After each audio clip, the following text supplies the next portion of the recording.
the record. For 20 years, for 20 long, horror-filled, war-laden years, the earth had not known peace. Hovering over the metropolises of the world came long, lean battle projectiles, glinting silver in the sunlight or coming like gaunt mirages of gray out of the midnight sky to blast man's civilization from its cultural foundations.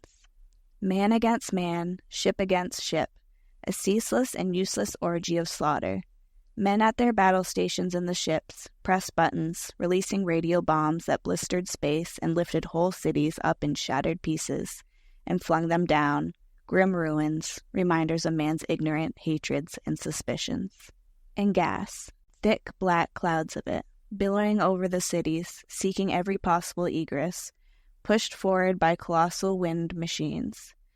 But even when victory came for the one side, often nature, in one of her vengeful moments, would send the black gas flowing back to annihilate its senders. Rays cut the air. Power bombs exploded incessantly. Evaporays robbed the earth of its water, shot it up into the atmosphere, and made of it a fog that condensed only after many months, and heat rays made deserts out of fertile terrain. Rays that hypnotized caused even the strong-minded to commit suicide or reveal military secrets.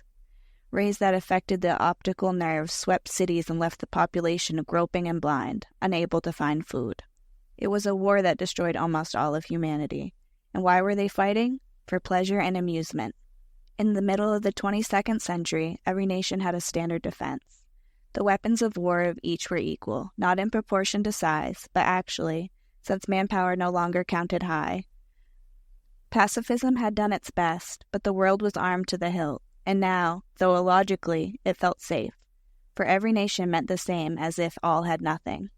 Another thing, there was no work to be done. Robots did it, and there seemed nothing left to discover, invent, or enjoy. Art was at its perfection, poetry was mathematically correct and unutterably beautiful, worked out by aesthetic machines. Sculpturing had been given the effect complete, artists' hands guided by wonderful pieces of machinery.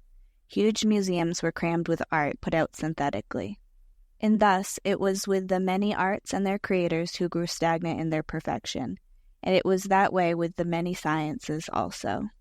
Paleontologists had found and articulated and catalogued every fossil. The ancestor of the Eopus, the little four-toed dawn horse, was discovered. The direct line between man and ape established in skeletal remains. The seat of life itself definitely proved Holarctica.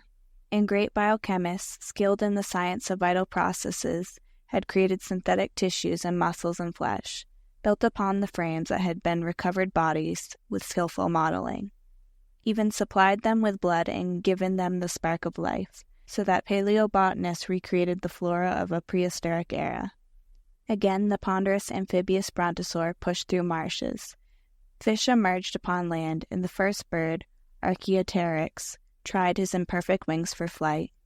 In the regulated climates of long-dead ages, fish, amphibians, reptiles, birds, and mammals lived again for the edification of those interested in the very ancient, or who were amused with queer animals. But that was only paleontologically speaking. There were the heavens to be considered.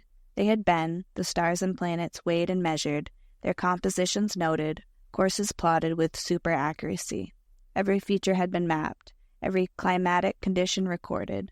Life had been named and numbered, then photographed.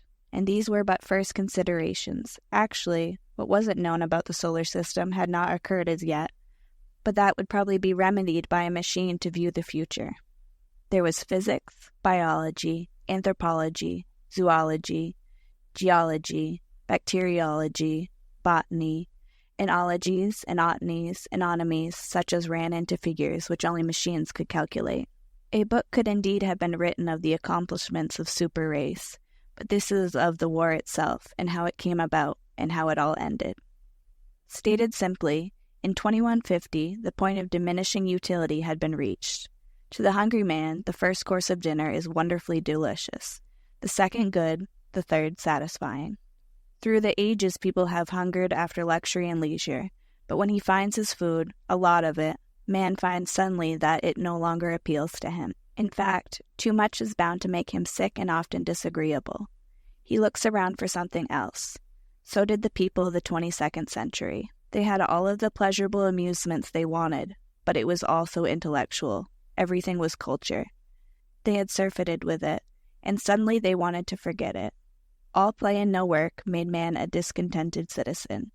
A reaction set in. Man was not completely civilized as yet. The war. 21 years the war raged, and scarcely a million survived.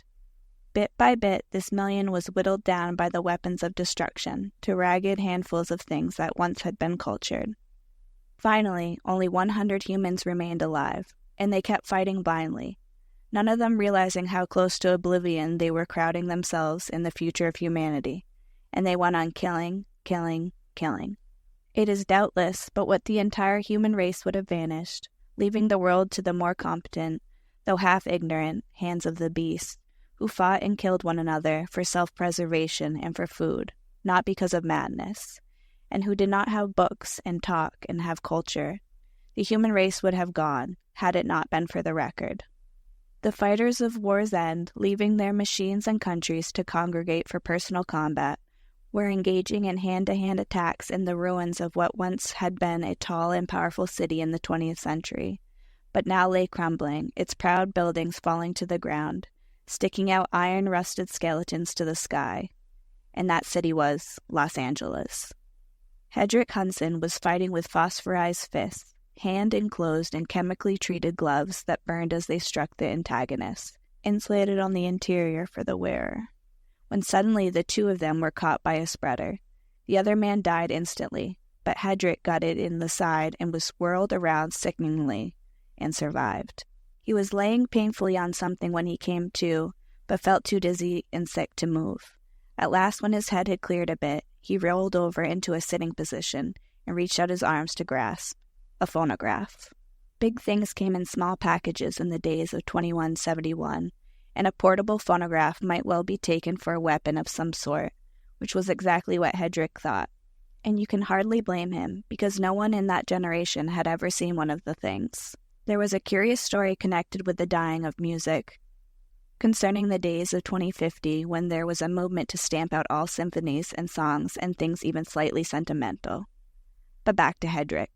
Hedrick found the crank that wound the portable, turned it, reasoning that perhaps it gave power, and then, holding it away from him, he waited for rays to spurt out or something to explode. Nothing happened. Hedrick was disappointed. After an agony of perspiration and puzzlement, he finally accidentally placed the needle arm onto the disc. The disc, he noticed, was black and filled with little undulations. The disc was like a wheel, so Hedrick thought. It should revolve like one, shouldn't it? He pushed the starter thoughtfully and was more than surprised when the disc started spinning. From the phonograph came music and singing. The lost art had returned. The art banished under compulsion had made a comeback. Some man was singing on the record, in a queerly interesting and familiar tongue, the ancient English. The singer seemed sad, almost crying, and Hedrick was thrilled as he played it over and over again, drinking in the new experience like wine on the lips of a connoisseur. The voice rose, fell, lingered, and Hedrick suddenly didn't feel like fighting anymore. The music floated out over the tumbled ruins, descended to the ears of the other people, and the fighting ceased. They were transformed. They came running to crowd about the machine, and there in that aged music shop they stood enthralled. Music filled their souls. It was exactly what they had needed and wanted for many years, and it had been denied them. Music was the balancing force, the force that would help them struggle ahead rebuilding the world. And next time they would be saner, they knew. The lesson of luxury had been learned and learned well. Never again would they leave all the work to the machines. Now they would work and sing and play. It would be work, hard work, for some time to come, but they had found music again, and that would anchor them to sanity. And thus was mankind saved through a record. Sonny boy. End of the record.